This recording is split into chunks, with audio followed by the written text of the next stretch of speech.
Hey everyone, welcome back to Trip Tales. Today we have a returning guest, Nikki Packer, back on the podcast. And this is exciting because Nikki's Italy and Switzerland episode is one of the most listened to episodes we've ever had on Trip Tales. This time, Nikki is taking us through a spring break trip with her family through England and Paris. They visited London, Oxford, Bath, the Cotswolds, and ended the trip in Paris. So welcome back to Trip Tales, Nikki. Thank you. I'm so excited to be here. I start every episode with a rapid fire get to know you. So tell everyone where you live, what you do, and about your family. Okay, I live in Utah. I am first and foremost a mom to four kids. My oldest is actually he's been gone for 2 years. He's on a mission for our church and so I'm traveling right now with three, but my son's about to come back, so I'm about to have to do the two hotel rooms all the time thing again instead of cramming all five of us into a small room. Yeah, so I'm a mom. I run a piano studio out of my house. So we have kiddos coming in and out all day long, and I love that. Most of all, I'm obsessed with traveling with my people. Something that you have to know about me is I love traveling. I love your podcast. I love everything travel related. But I used to put my little kids when they were little to bed and plan trips that I knew I would never go on. And I have tried all the things to be able to afford travel. We've done home exchanges, and now I'm super into points and miles, which is just my favorite hobby ever. And I help people plan their trips on points and miles so they can travel with their people. And it just makes these trips that I couldn't otherwise afford affordable. Amazing. And I feel like the Trip Tales listeners fall into two categories. One, they're like points and miles people like you. They get it. Or two, we're like learning, trying, and as you know, if you don't go all in, it's a lot to learn. It's a lot to navigate. Even just like opening that first credit card, earning the welcome bonus and transferring the points out can be like a little scary the first time. So when you say you help people, how do you help people? If someone listening was like, I need help, like what do they do? Okay, so I have an Instagram. It's a little side thing, but I love posting on my Instagram. It's called Packin' Points, and they can follow me there. I give tips and tricks of how to do it, and you can jump into the deep end like I did with Points and Miles, or you can just toe dip too. So I can help people plan their trip start to finish. My favorite way to help people is I just say buy me lunch. Like you can just pay $25, sit down with me. We can do a video conference, 25 minutes, or we could just text or email or whatever. And I can help people get started. What travel card would you open, or say people have a lot of points, they don't know the best ways to use them. It's my favorite thing to help people. That's amazing. I think that's very valuable. Like the buy me lunch or, Venmo or pay for a certain amount of your time because that is so valuable and you have so much in your head. It's hard to put that all into like one Instagram reel or 10 Instagram reels. And really, if someone said, okay, I have 200,000 Amex points and I don't know what to do, you could like talk them through, okay, what are your priorities? Are you trying to stay domestic? Are you trying to go international? And really probably accomplish a lot in like a 30-minute phone call. So we'll put her information in the show notes. If you guys are someone that is like, I have points, but I need help, Nikki might be your girl. Yes, I would love it. Okay. And today we are going over the pond. So tell everyone why you booked this trip in the first place. Okay, so my daughter, she's 12 now, and she has been obsessed with Paris since she was just little. I don't even know where it came from. This was like before we even traveled very often, but she would draw or paint the Eiffel Tower. She like mapped out the whole city of Paris once. And so I was like, okay, we have got to get her to Paris. And then I was English major, and British literature has my heart forever. And so I wanted to do those two together, show my kids a little bit of that British history, and then get my daughter to Paris. Perfect. And then was it all six of you or was your oldest not on this trip? My oldest was, nope, he was not. So it was just five of us, but still that's tricky in Europe because, Yes. with five kids, you have to get two rooms everywhere or Airbnb, and it's just five is a lot in Yeah. Europe.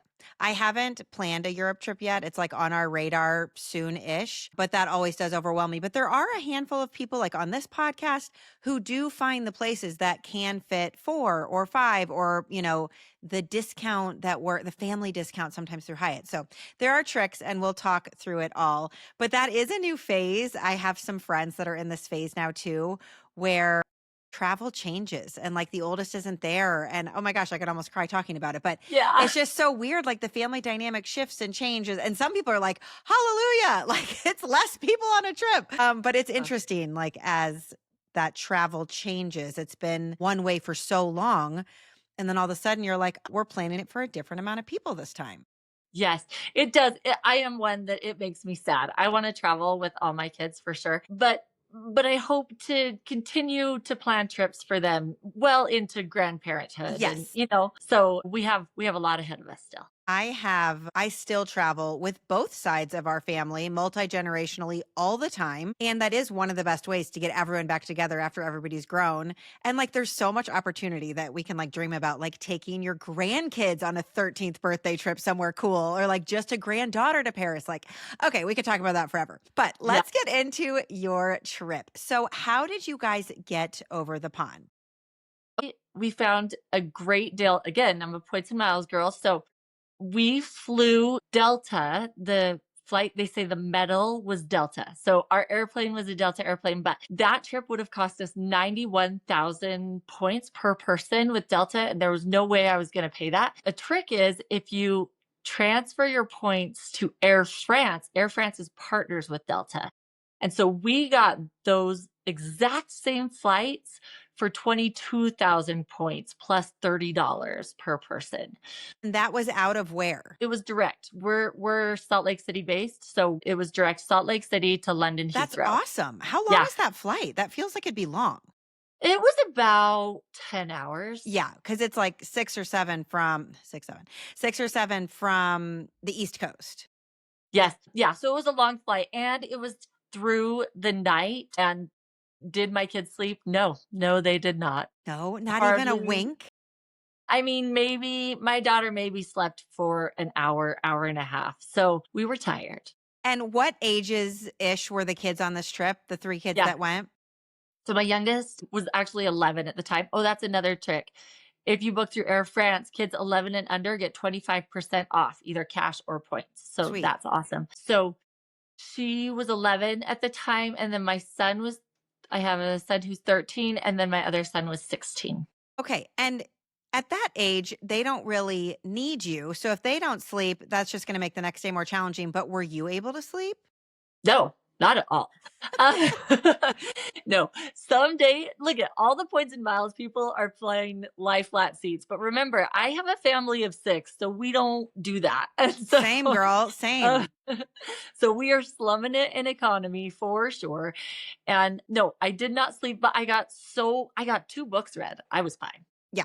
I know it is. You can definitely, I love to find my plane entertainment and whatnot. But yeah, Yeah. I still have not bought or purchased a lie flat seat. It was really funny. The other day, my daughter was like, when are we going to fly in a plane with the seats that go flat? And I was like, well, we might fly on one of those planes, but we might not be in those seats. She's like, who gets those seats? I was like, your grandparents get those seats, Yeah. but we don't, not yet. I tell my youngest, someday, honey, it'll just be me. When it's just me and you, we will do all the first class. Yes, exactly.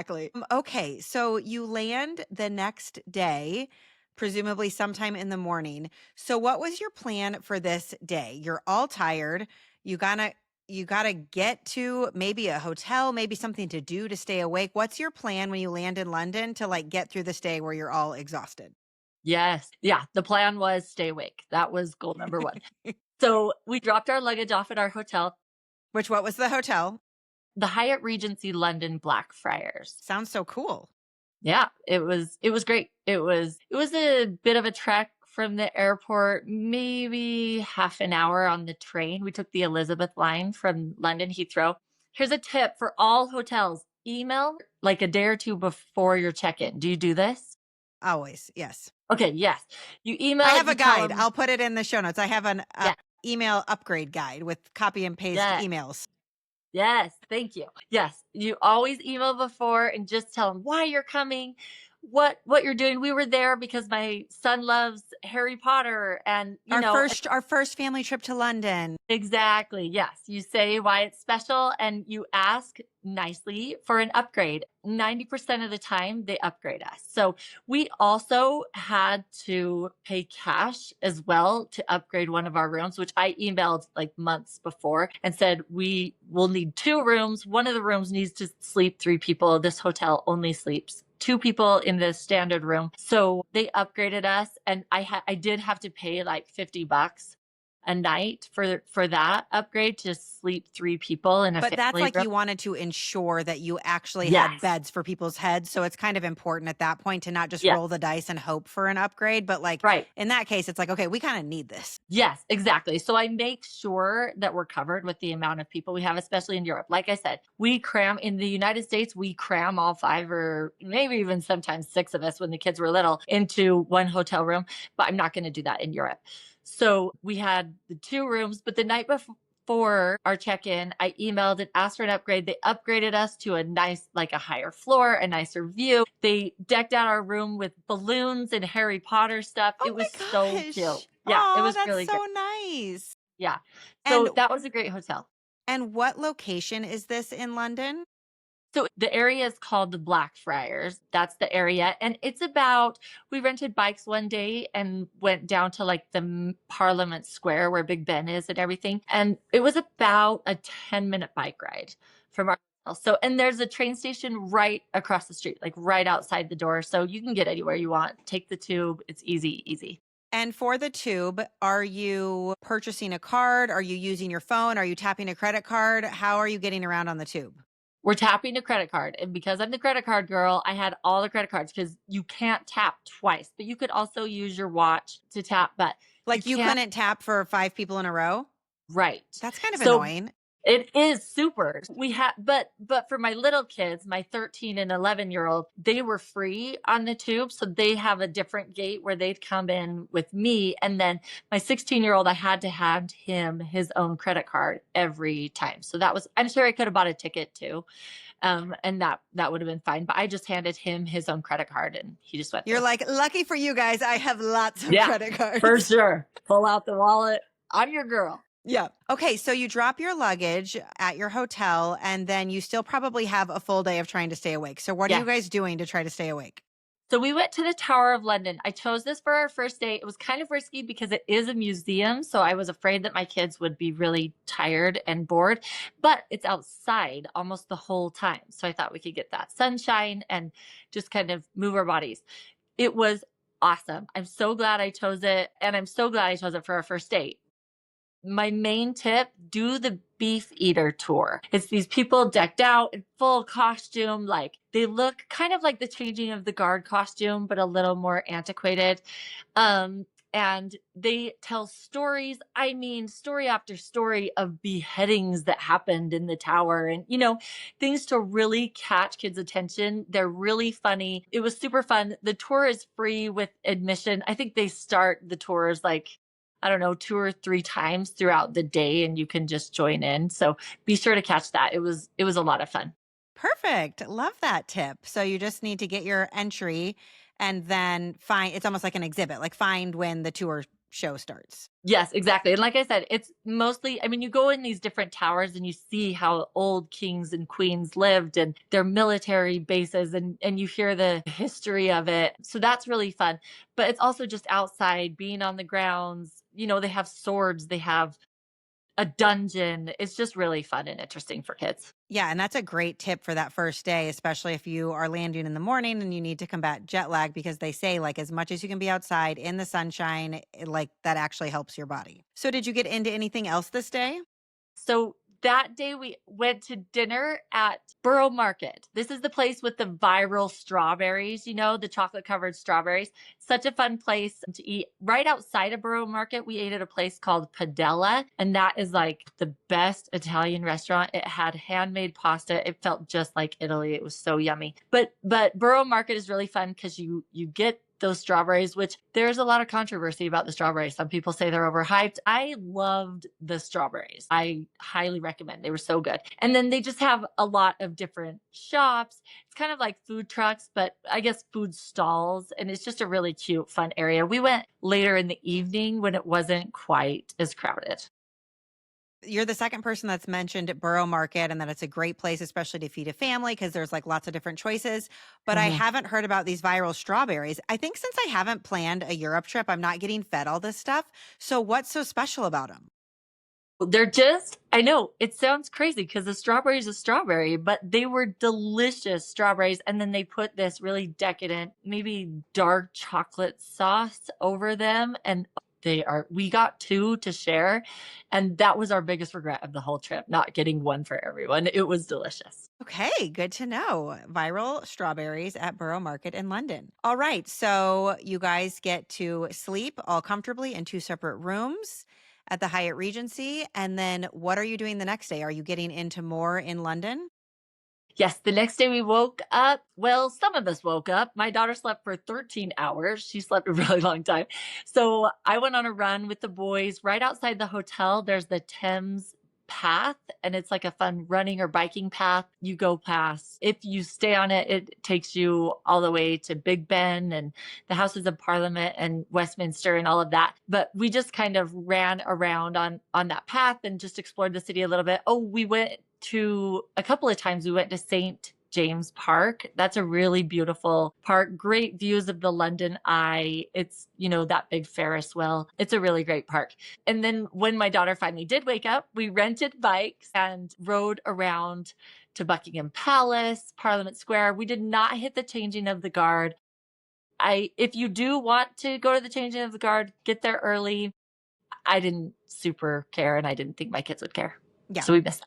I kind of feel that way too. And it's like very crowded and it takes up a big chunk of your time, when Mhm. you're not in London for super, super long. So I get that. So that day, we explored Westminster Abbey. You need to buy tickets to go into Westminster. So my husband has an ancestor buried in Westminster Abbey. We sadly didn't have time to go see his grave, but it's really fun. If you go to Evensong, they have like a service every night at 5 o'clock. And if you go, then you don't have to buy tickets, but you can't explore the other areas of Westminster. You could just go into the Abbey and participate in the service. So that's a tip if you want to go in for free. Did you go in like during the day, just like buy tickets or no? We didn't. And Okay. there was, if you are going to, go get your tickets before because there was a really long line. So I wasn't sure. Like I said, we travel on points and miles. We do these trips that we wouldn't normally be able to do. So I am so funny. Like, did we see a show in London? No, we did not. Did we go pay to go into a lot of places? No, we did not. So I want to give my kids these experiences, but I can't afford to do all the things that, people say, you're in England. How could you not? You're in London. How could you not see a show? If I traveled like that, I wouldn't be able to do the trip. So Yeah. You can also see a show like in your hometown, a traveling show, or in New York yeah, or Boston or yeah, Chicago, So I'm kind of like, sure. But it is cheaper. I will tell you, it's cheaper to see one in London than it is in Salt Lake City, okay. usually. That's good to know. I know. Yeah. So it is cheaper, but we do travel a little bit differently. We wander, we see things, we pay, but when we have, kind of a bigger family, we're choosy about what we pay for. I think a lot of people relate to that for sure. When did you do the Warner Brothers tour? The Harry Yes. Potter? Okay. Yes. So the second day we did that Harry Potter tour. It was Warner Brothers studio. It was such a great experience. My husband is a filmmaker. He owns an ad agency. So he was all about it. I had to drag him away after 5 hours of being there. I planned to spend maybe 2 to 3 hours at the studios. No way. It was so fun. My kids loved it so much. I had to drag all of them out after 5 hours because we just had other things to do and see. But it's quite a trek to get there. It took about 4 hours round trip from downtown London. So plan for that. We took the tube. You take it into, I don't know, wherever some line ends. I can't remember. And then they have a shuttle bus that will come and pick you up and take you the rest of the way to the So it took studio you 2 hours to from get there. oh my gosh, that's a really long time. Yeah. So it's a trek. So be prepared. But I am telling you, it was so fun. Just, I know that you've had a podcast. I listened to your podcast on it and it was great. If you want more information, check out that podcast for sure. But the studio is so fun. You get to see the real sets, the real costumes. They tell you really fun facts. There's cute people, just like young adult people that have all the fun trivia, and you can go up to them and ask, tell me something about this particular set, and then they'll give you fun fact trivia, and it's just so fun. If you've seen the movies, if you've read the books, I think it's a must do. Yeah, it definitely seems like a highlight. There is an episode not too far back if you scroll back called London and Paris with Kids. And we go into pretty deep detail on this tour in that episode if you want more details there. But since we have you here, what did you love the most? What were you most surprised to see? What was your moment where you were like, oh my gosh, this is so cool on that tour? Oh, just to be so, because we weren't sleeping on the way over, we watched the Harry Potter movies on the plane on the way over, and just to see to stand on the bridge of Hogwarts. And, they have a whole model of Hogwarts with a fireworks show. Just to feel immersed in that was so fun for my kids who are really big Harry Potter fans. And for me, it was just fun to watch that. Also, the food there was fantastic. We went to Harry Potter Studios, Universal Studios in Florida. I was not a huge fan of the food there, but this food was really, really great. So come hungry. Did you do the tea that you sit down and eat that whole thing? No, but I heard about that when I listened to your podcast, and it sounds so fun. So there are other food options once you're there. Yes. Yeah. Yes. Okay. Awesome. We also ate at Covent Garden. That's a really fun place to eat. We checked out, because we're Harry Potter fans, we checked out Millennium Bridge, which is in the movies. And if you go to Millennium Bridge, notice there's an artist has painted pictures on the discarded gum. I know it sounds gross. That is on the bridge. A lot of people miss it. So as you're crossing the bridge, look down, look at the gross dried gum. And there's an artist that has come and made it into artwork on these old pieces of gum. So don't miss that. That's kind of fun. We also saw the Globe Theater because I'm a big Shakespeare fan, and so my kids needed to be exposed to that. I just wanted to kind of expose them to a little bit of history as we hit London. Yes. Okay. So then you start making your way towards the Cotswolds, but you're going to make some stops. You're going to stop in Oxford. And at this point, are you training still or are you driving? No, so we rented a car in London, and that was a harrowing experience for my husband because I made him drive. Just to drive on, he'd never driven on the other side of the street before. We counted how many times he hit the curb. Listen, he's a good driver, but it was 16. He hit the curb 16 times. Yeah. So, I feel like my brain would it's like you're constantly readjusting, like something's wrong, something's wrong, something's wrong. Right. You've got to like stay locked in to being on the wrong side of the road. Right. The first day I was like, "Hun, you're a little bit grouchy today." And he was like, "Sorry, it's the driving on the other side of the road." So he got better at it, but it was stressful at first, but he really got it. You definitely need a car if you're going to visit the countryside. You just do. If you're going to the Cotswolds, you need a car. So buck up, you can do it. Yeah, because you can't get from like point A to point B easily without driving. Right, right. So we rented a car in London and then headed out to Oxford. That was our first stop. I loved Oxford, but again, I'm an English major. Like it felt so lovely. So things to see and do in Oxford. First of all, just to be there is great. If you go online, also you can find places where the Harry Potter movies were filmed there as well. So if you have Harry Potter fans with you, then you could take them on a Harry Potter tour around Oxford. Like the Great Hall is modeled after Bodleian Library at Oxford. And so that's really fun to see. Wait, I'm sharing a photo. Oh yeah. Is this what it looks like? This is insane. Yeah, no, it's so beautiful. Everything is so beautiful. The grounds are lovely.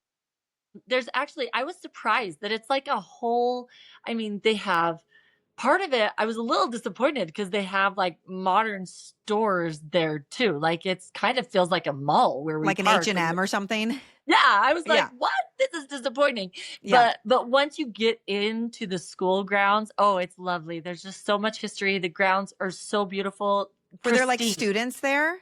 Yeah, Oh my there's gosh, I'd be students. obsessed with people watching the students. Yes, it was so great. So I know I wanted to just interview them, find out what their lives were like, Yeah. You're but like, can I go here? Can I apply yeah, somewhere? yeah, yeah. In another life, I would love it. Yeah. So anyway, things to see at Oxford. Addison's Walk is lovely. This is where I wanted to say this is where C.S. Lewis would go on walks with J.R.R. Tolkien, and he was converted to Christianity, like just on this lovely river walk. And so that for me, I wanted to see that. Also, we loved seeing the gardens, the botanical gardens. This is where students like they really do research in these gardens, but there's also so many beautiful flowers. You can rent a boat um, for $40 for an hour, and the boats hold 5 people. So you can just paddle up and down this river. You just paddle yourself along this river, and there's beautiful flowers, beautiful buildings. It's really worth an afternoon. Amazing. That sounded so wonderful. I want to go there. And how far was this from London? It's about an hour and a half drive from London. So, but it was on our way for sure. Somewhere else, we ate at Rosanna, Oxford. I got the best Mediterranean wrap of my whole life. Highly recommend. Amazing. Okay. So after your time in Oxford, where are you headed?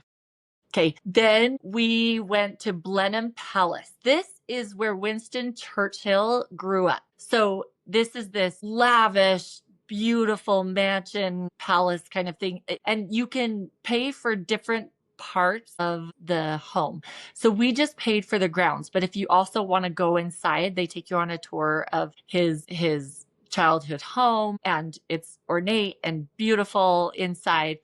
I've just seen pictures because we didn't do the inside. We wanted to do the grounds. So the grounds are so fun. They have butterfly. Yes, thank you for pulling up a picture.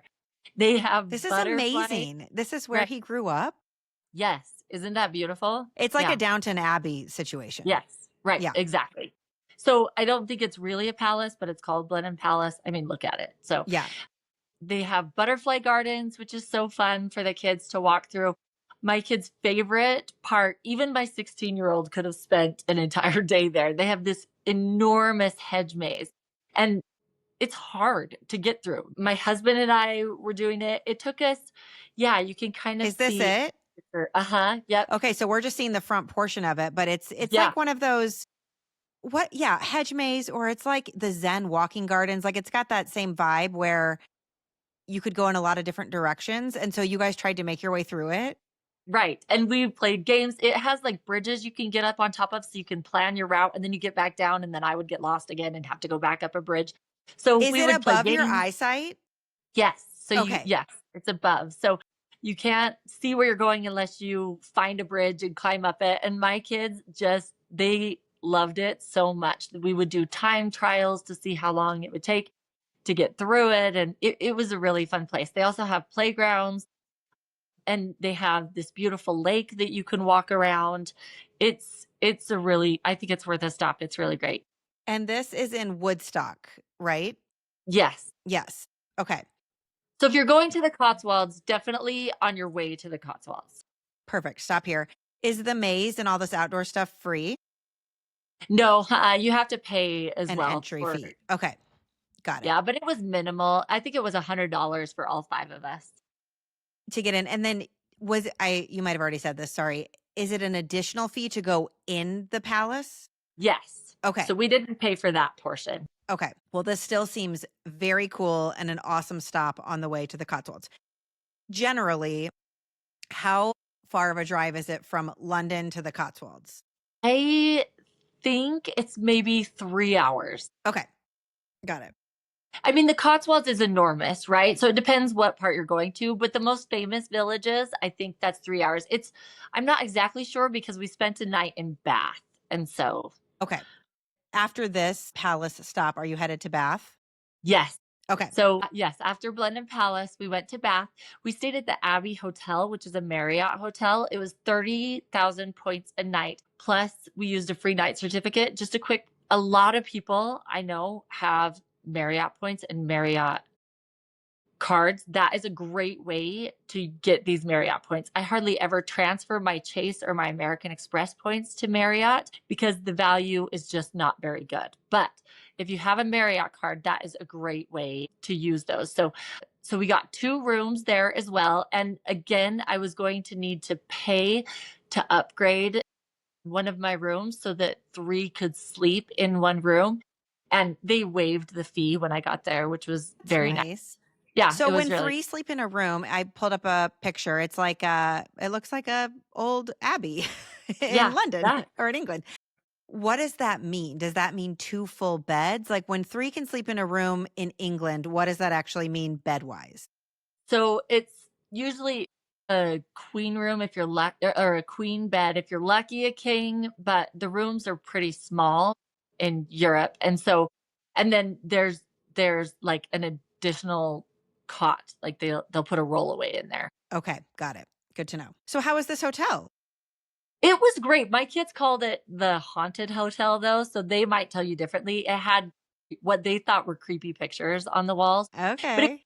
it was updated. It kind of had a shabby chic thing going. I don't know if I would recommend it for more than one night, but for staying in Bath, and I am so glad we spent a night in Bath, I probably would choose this one again. Okay. And why did you choose to stay a night in Bath when you're on your way to the Cotswolds? What was that decision? So Bath, well, both Bath and the Cotswolds are big day trip locations, but I am a huge fan of staying overnight in day trip locations. So a lot of people just come from London to see Bath for a day, but I wanted to experience it without the crowds. And I'm really glad we did. The crowds are fun too. There's lots, yeah. Thanks for pulling up a picture again. It's so lovely. The crowds are fun too. There's street performers, there's lots of food. There's actually a daily tour in Bath, twice a day. There's a free walking tour. Bath is pretty small and very walkable. So you can join up with that walking tour, and that's it's really fun to take a day trip too, I'm sure.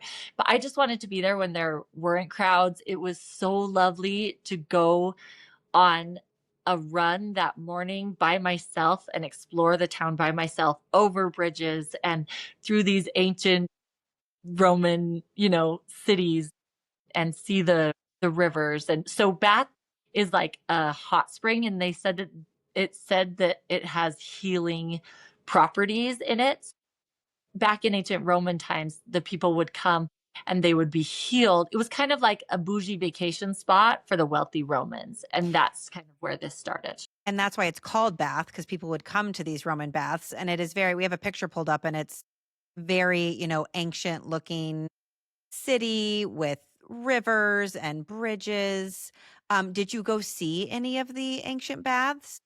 So we did not. And please DM me, find me on Instagram and give me your opinions. A lot of the reviews I was reading, people were saying, not worth what you pay. Like, look at pictures and that's pretty much it. What we did do is we weren't able to stay until 2 o'clock when the walking tour was. And so we needed to head to our next destination. And so we pulled up an audio tour, and it took us on our own little walking tour around Bath. So we got a lot of that history. I have it linked on my stories on my Instagram. It was great, little, super accessible for my kids, little segments of 5 minutes, and then you move to the next location. So we got the history that way. We did pay to go in the Bath Abbey, and that is a church, an old church. For me, give me all the old churches. I love it so much. So that was not a very big fee to explore the Abbey, and that was really fun.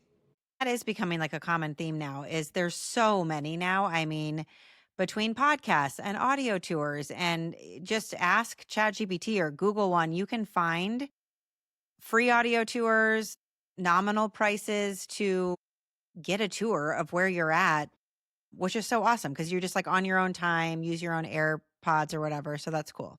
Exactly, but my kids get a little bit of history and culture, so it worked for us. Yeah. Okay.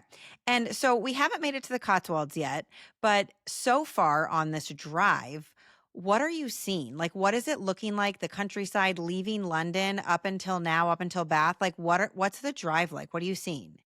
Yes, so Bath technically is the Cotswolds. Okay. That's kind of on the edge there of the Cotswolds, and it looks like Settlers of Catan. I don't know if you've ever played that game, but Haven't it's yet. I have it okay. upstairs, but I have not played it yet. Okay, so it's just like meadows and sheep grazing, and the brightest green. We went in April, so the brightest green you've ever seen with like meadows of yellow, bright yellow flowers, and just lots and lots and lots of space, which is my favorite thing. It's just, there's so much space, trees lining the streets. It really is.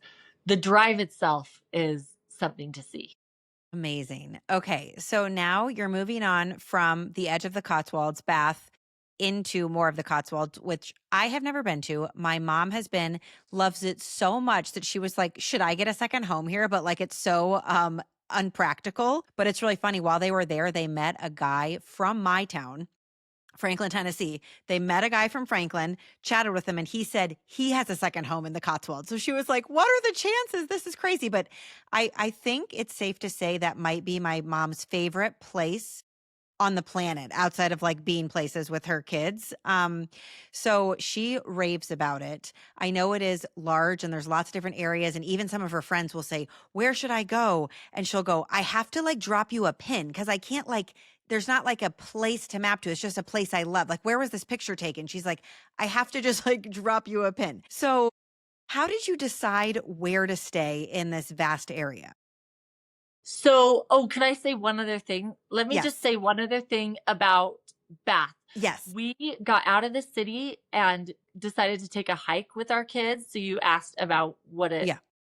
what it looks like. We took the Bathwick trail, and it's just this hiking path, and again, you're walking through meadows with sheep, and we made our way to an old church and cemetery that was just moss covered. We were the only people there, so it's worth a little hike. It took about maybe an hour round trip, and beautiful views of the whole city of Bath. So that's a really good hike.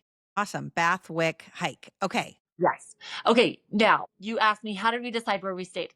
We stayed in Painswick. This is my husband's ancestral village. So that's why we decided. In fact, my last name is Packer. His last name is Packer. And over just a few doors down from our Airbnb, there is carved into the limestone the family name Packer. And so that was so special. That It's like is his, so cool. yeah, so that's why we decided to stay there. It's his ancestral church. Like his one of his great great great great great grandpas was in charge of the church for a little while. And so that was really special for our family. And let me just say, even if this is not your ancestral town, I loved it and highly recommend staying there.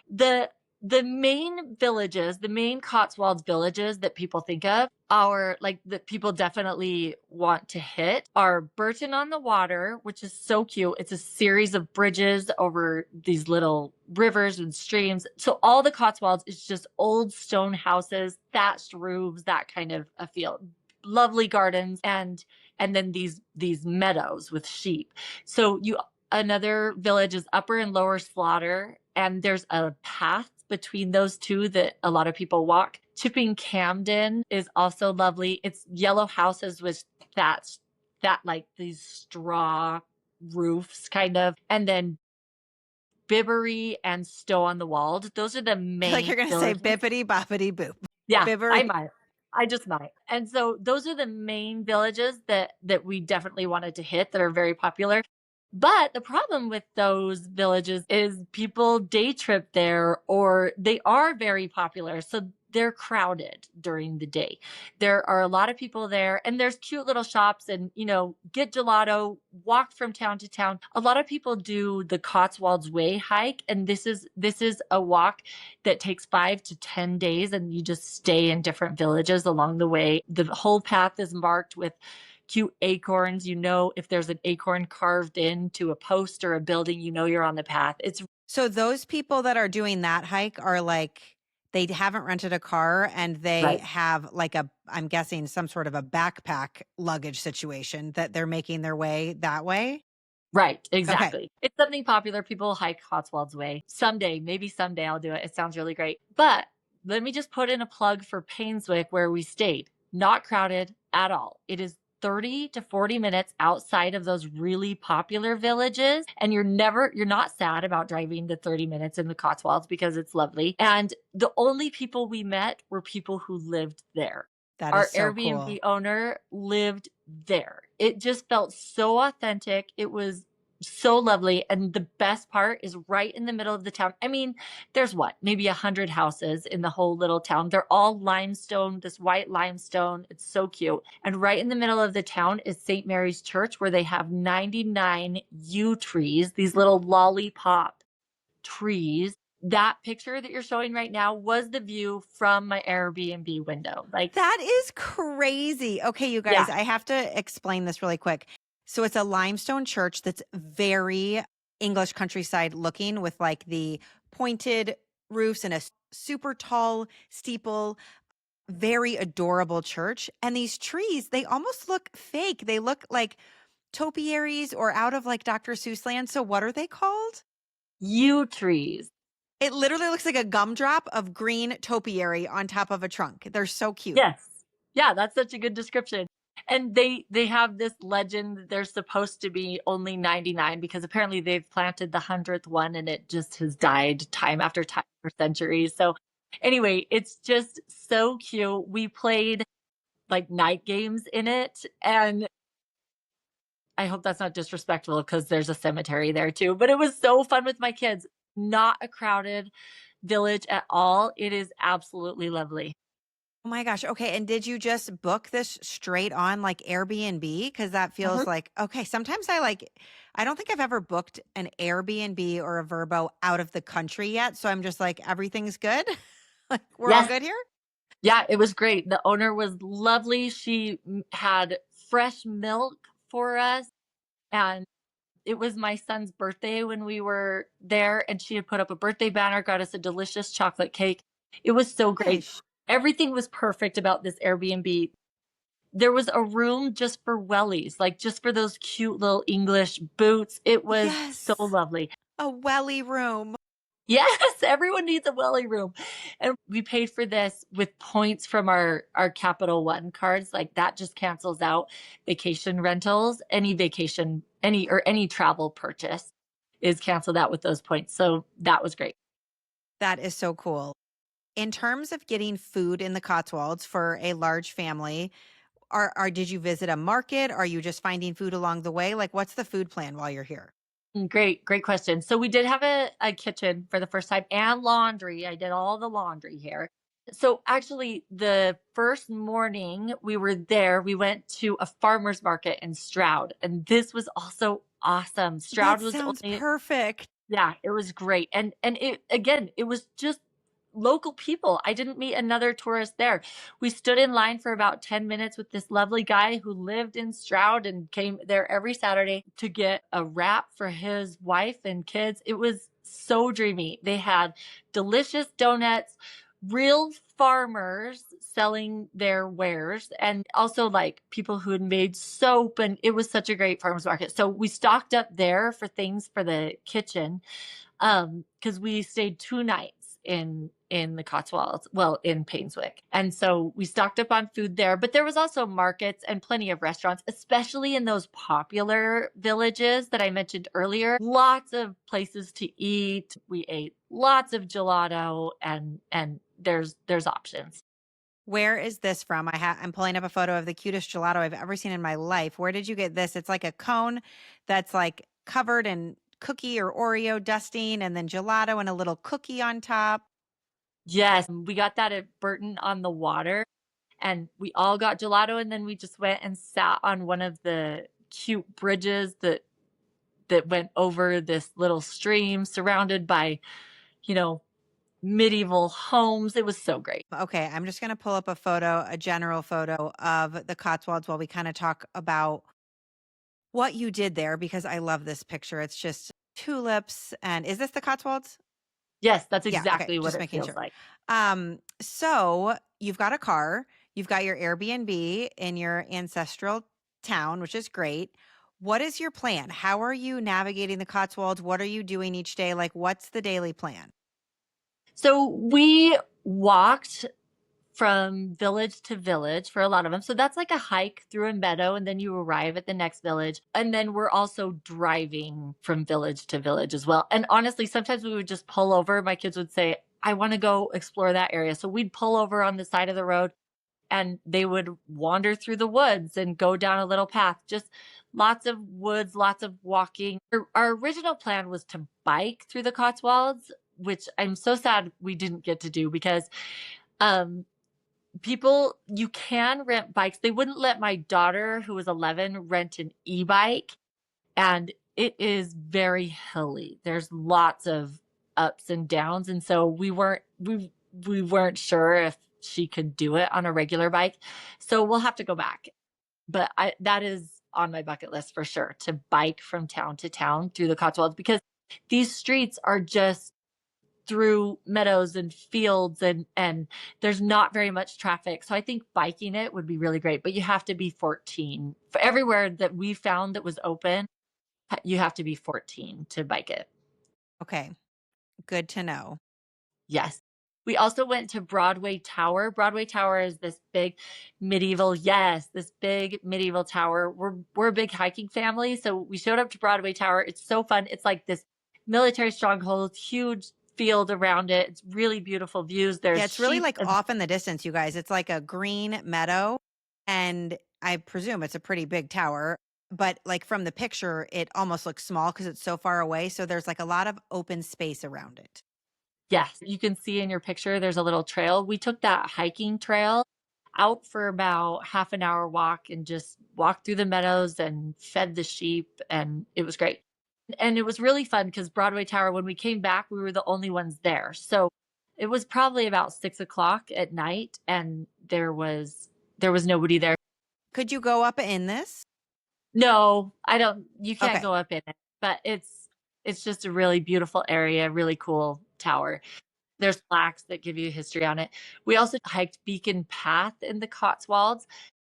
This is and it dates back to like the first century.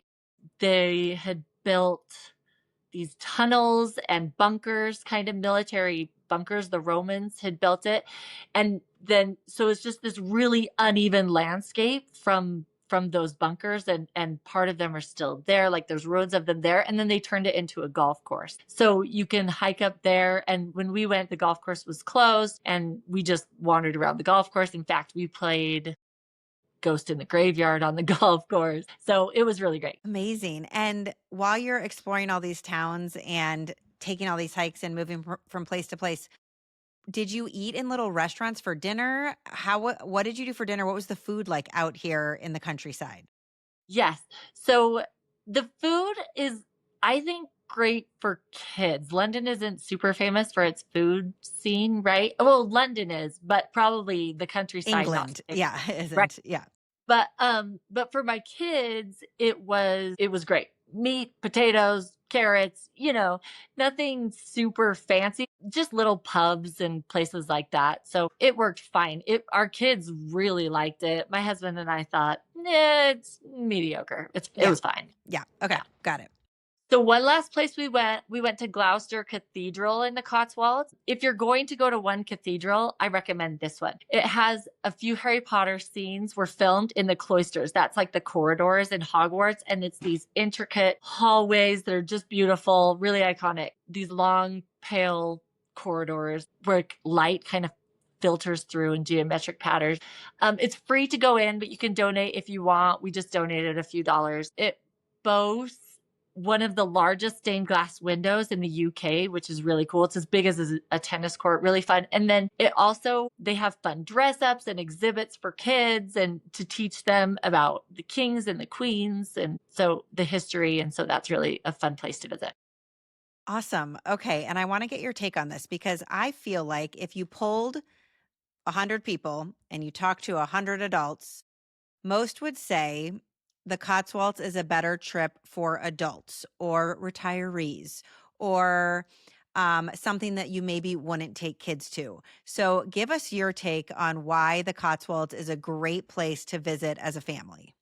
Oh, this was my kids' favorite stop. They liked it better than London, better than Paris. I mean, the Harry Potter, the Warner Brothers studio was also a big highlight for them. But we're a big wander family. We love to wander, we love to hike, we love to be outside. So they loved this so much. And then just treats every few hours. And this was, if your family likes things like that, if they like to wander, if they, we just talk and walk and laugh and see new things and play ghost in the graveyard on an ancient bunker site, like if that's your jam, then this is perfect.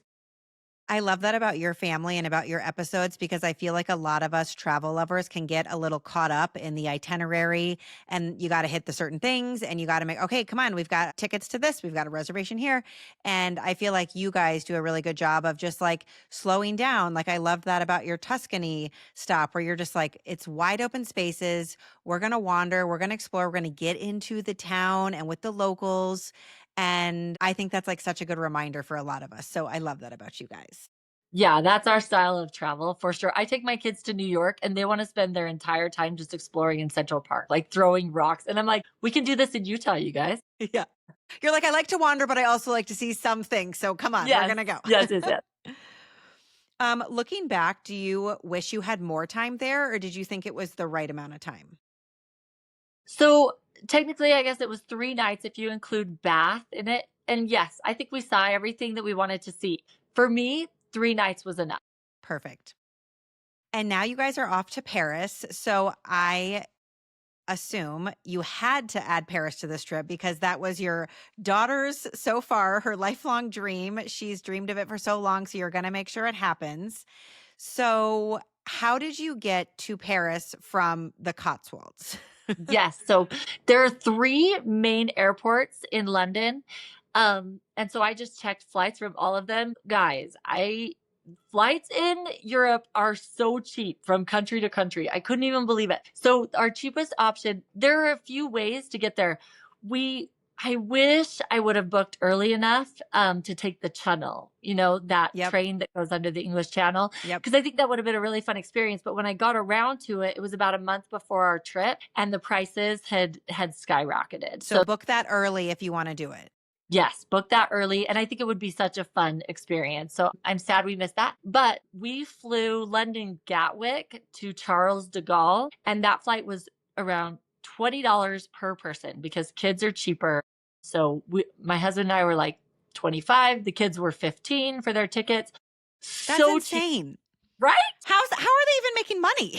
I don't know. And I was kind of scared of the flight. Like, Yeah. I didn't know, like, what's this? Are we You're all like, does it gonna have seatbelts? exactly? But What it felt airline was it? Do great. you remember?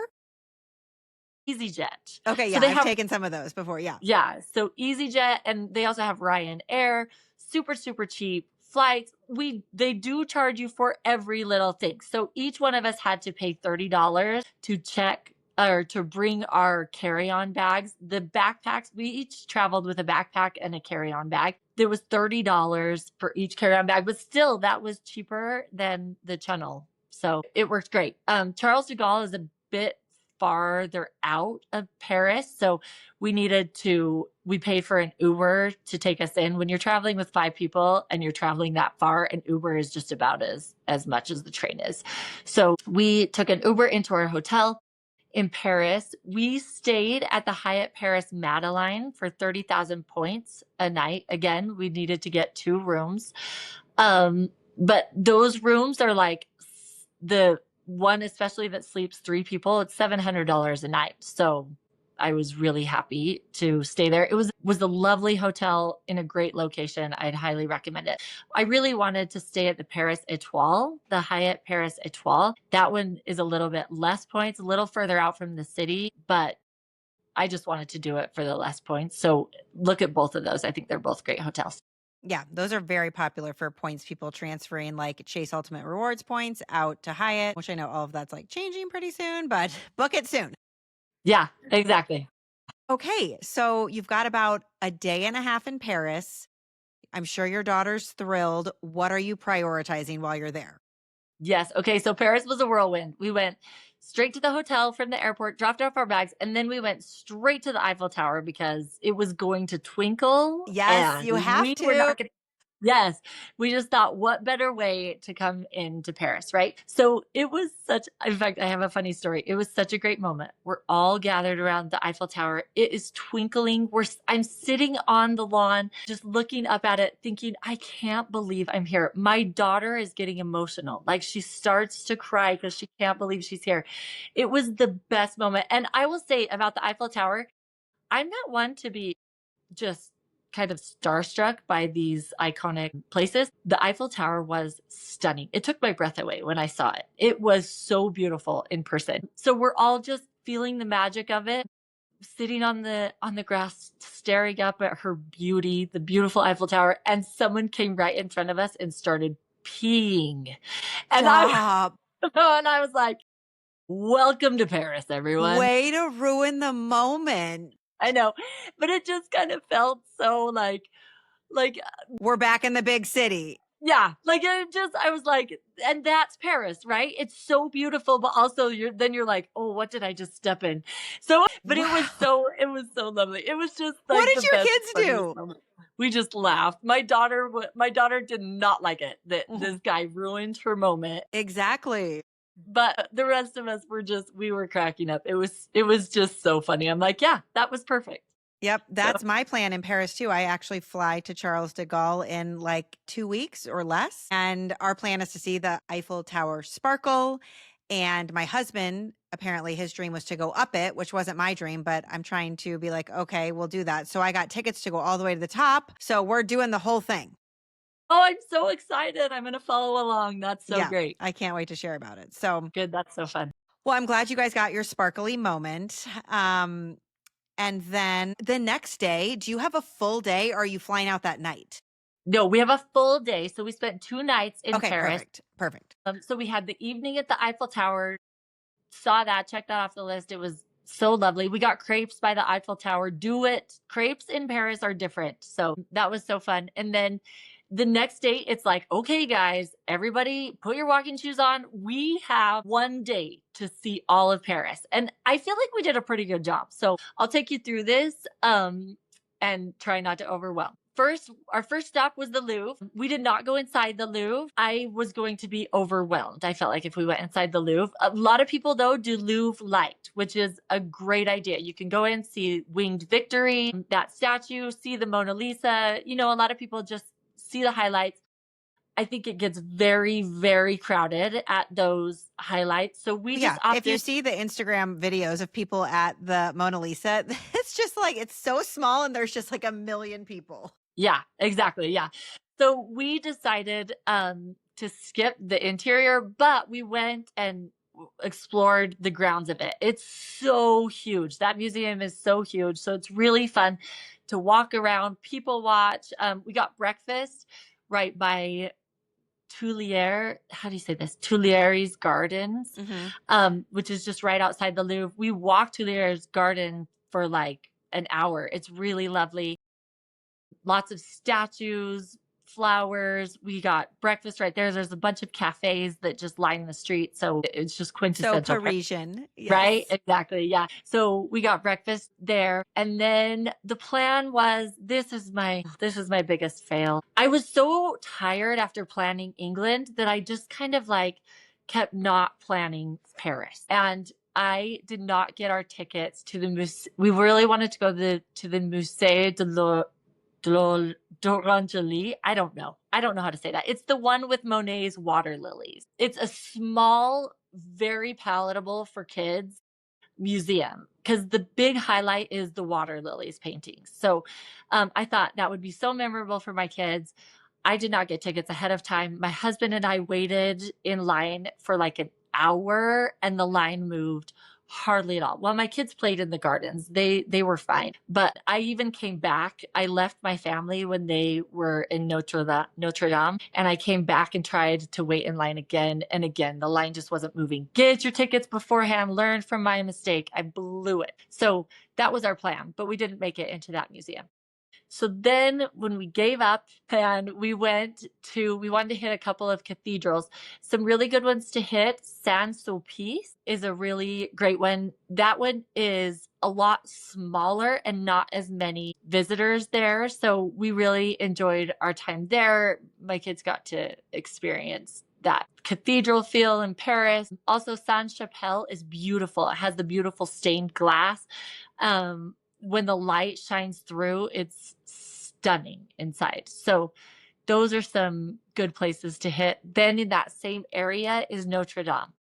So you can pay to go in Notre Dame. We did not. Again, audio tour to the rescue. We did the Rick Steves audio tour. It was great. It gave us a tour all around the exterior and kind of a little bit of the neighborhood around Notre Dame. So that was really great. Awesome. You guys packed a lot into this day in Paris. Yeah. And then, we're just getting started. Okay. Then we went to right by Notre Dame, like across the street is the Shakespeare and Company bookstore. That area it has a rich history of being like the academic part of Paris. And so there were a lot of bookstores there. This particular bookstore, Shakespeare and Company, it goes back centuries. It's like an eclectic, creaky old bookstore. So fun to browse the shelves. There was a line outside to get in because it is pretty popular and famous, but we only waited in line about 10 minutes. The line moves really fast. And once you're inside, they have sections for kids books and historical books. And it's really fun. Like first editions. Did you buy anything there? No, we didn't actually. We're not a big souvenir family, but I didn't even think of it. And now that you say that, I'm kind of sad that we didn't. It's a lot of old books too. Yeah, like collector's items. Yeah. Are they like kind of expensive? Yeah, and not even, some of them are not even for sale. It's kind of just to browse and read. You Get the can feel get of coffee. yes. Yeah, and read the books, and yeah. So that was really fun. And then we ate lunch right by Notre Dame, had a beautiful view of Notre Dame, and it was called La Crème de Paris, the creme of Paris. And it was a crepe place. We could not get enough crepes. So it has sweet and savory crepes. So this was perfect for my kids. We did eat at a fancy Parisian restaurant when we went to the Eiffel Tower. My kids weren't into it. We didn't love the food. Give me all the crepes, all the pastries in Paris, but I'm not a huge fan of the Paris. The French food is very specific. I actually just changed our reservation for our night in Paris with just my husband and I, because I did have a reservation at a French place near the Eiffel Tower. And I kept looking at the menu and I'm like, I mean, we're pretty adventurous, but it's like escargot and all this kind of stuff. And I'm like, we don't really eat that. So I changed it to like a delicious Italian place because I'm like, we're all the way over in Europe. The Italian's probably going to be better than like here. And it's still like handmade pasta. So I'm like, let's eat Italian, even though we're in Paris, because I don't really want snails. That's the play. In Paris, I think eat Italian or eat Mediterranean. I think that is the way to go. That's totally what I would recommend. Or crepes. Eat all the crepes. Yeah. Savory crepes. Yeah. Oh my gosh. I'm definitely going to have to find one of those. Yeah, so that was really great. After lunch, we hit Luxembourg Gardens. This is the place where you can rent those sailboats. It was €8 to rent the sailboats and just sail them across this pond. It's so lovely. Is that like a remote control thing? No, you just push them with a stick and then they sail to the other side. Okay. It's so cute. And this park, it's right in the heart of Paris. There's tree-lined walkways and fountains and flower beds. It's really great. A lot of French charm. Oh my gosh, you're getting me so excited. Yeah, they have chairs where you can just sit and watch the people and watch the boats, and it's really fun. And it right there at Luxembourg Gardens, there's that's in the Saint Germain area of Paris, and this is the place that when you think of Paris, this is what you think of. There's little shops, cafes. So just take some time. We took some time to explore that area. Perfect. I love it. But my favorite part of Paris, this was my number one favorite part. We went to Montmartre, and this is up above the city. It takes a little while to get there. You just take the train. I don't know, maybe like a half an hour on the train or something. But this is such a beautiful part of Paris. So you're up above the city. You have a view of the whole city. You can see the Eiffel Tower. There's a merry-go-round that the kids can ride. There's the Sacré-Cœur Basilica, and there's lots of restaurants. And this is where in the late 19th century, Montmartre was like the heart of the Bohemian cities. So like Picasso and Van Gogh would go up there and paint and kind of helped shape this neighborhood, and cafes developed around it, and studios. This is where Moulin Rouge is as well. We did not get into that part with our kids, but you can explore that part. But there's still artists that paint up there, and they will sell their art. They'll also do those the caricature portraits for you, just lots of different styles, these cute old Parisian men and women, and they'll sketch. It's so lovely.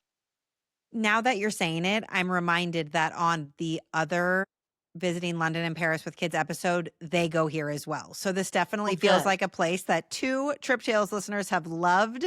So definitely check it out if you're over there. Yes. People gather here for sunset. So we went for sunset. I'm glad we got there a little before sunset because it gets crowded at sunset time, but it's such a fun vibe. There's live music. A bunch of people gather on the steps of the Sacred Heart Basilica. And so it's really fun. I try to avoid crowds when I can. So we enjoyed the fun live music part of the sunset, and then we went and found our own spot with a view of the city. But it's a really great place to be. Perfect. And then in terms of jumping on the trains here, was that as easy as it was in London?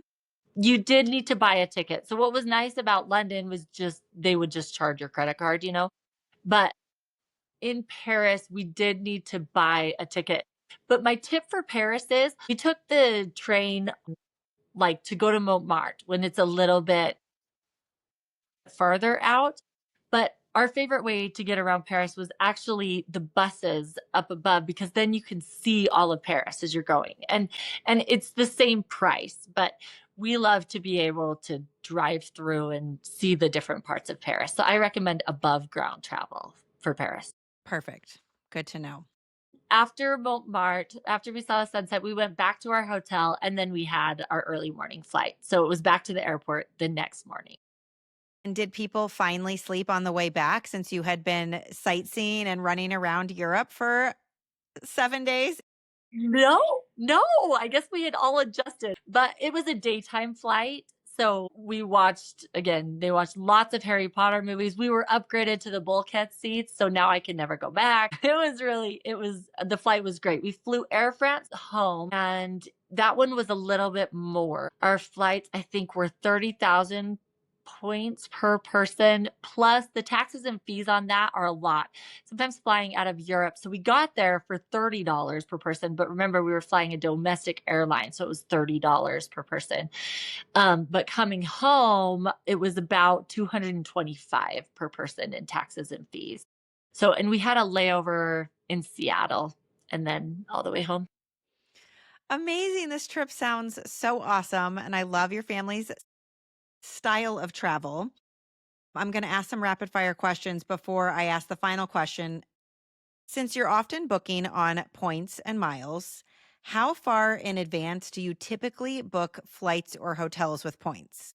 That's a great question. Far in advance. But also, I'm obsessed. I don't know that it's necessary. I book about, especially for an international trip, I would say 9 months, maybe to airlines usually open up about 11 months out. So I try to hit that early. And if I'm not booked by 9 months before the trip and it's an international trip, I'm panicking a little bit. So, but it's not necessary. You could book flights to Europe tomorrow. There's some really good last minute deals too, but that point availability goes away before cash availability does. So just to ensure it. And again, I'm traveling with a lot of people, so I usually do it early.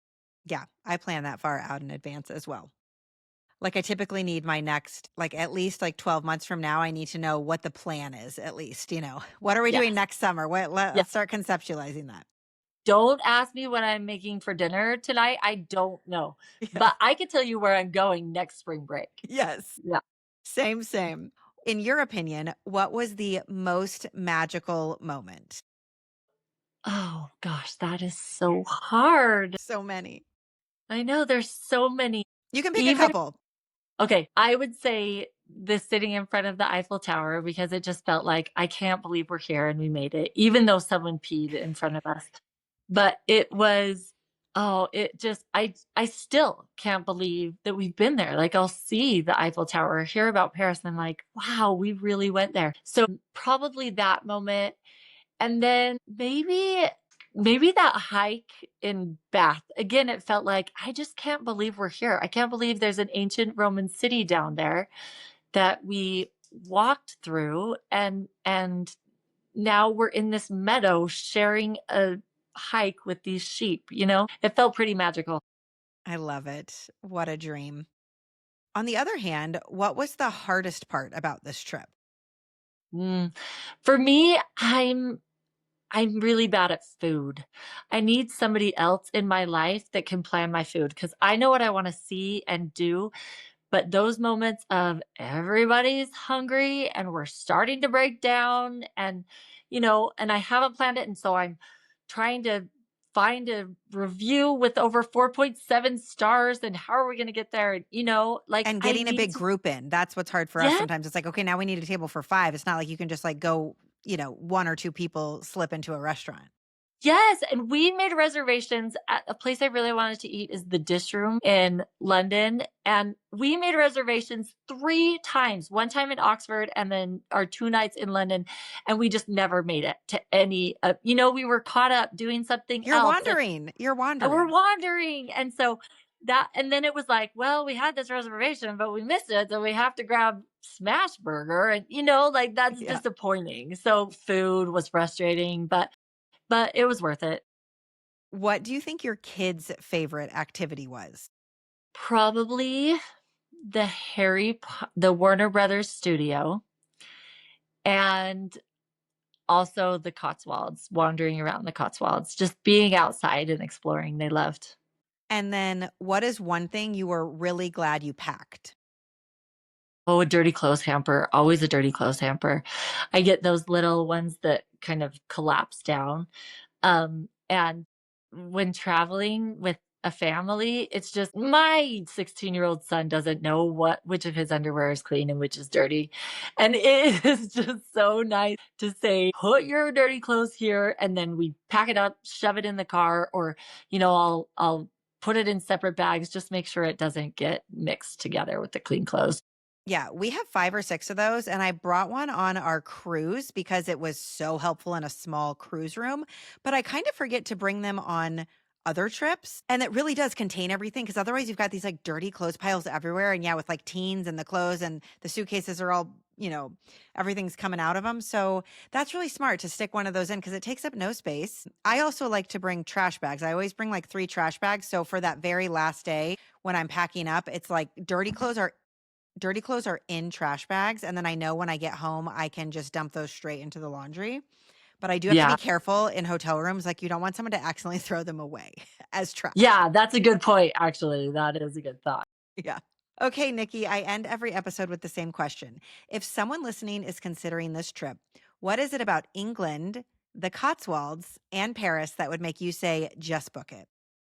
I would say this. Well, England is it's pretty beginner friendly. If you want to travel to Europe, you're familiar with the food, you're familiar with the language. It's different enough, but also familiar enough. And it has so much history. I think that's a really good place to go. And then, I mean, Paris is just iconic. And if you take kids, and for me too, like I said, when you see it later, in the movies and in books and things like that. You say, wow, I can't believe I've actually been there.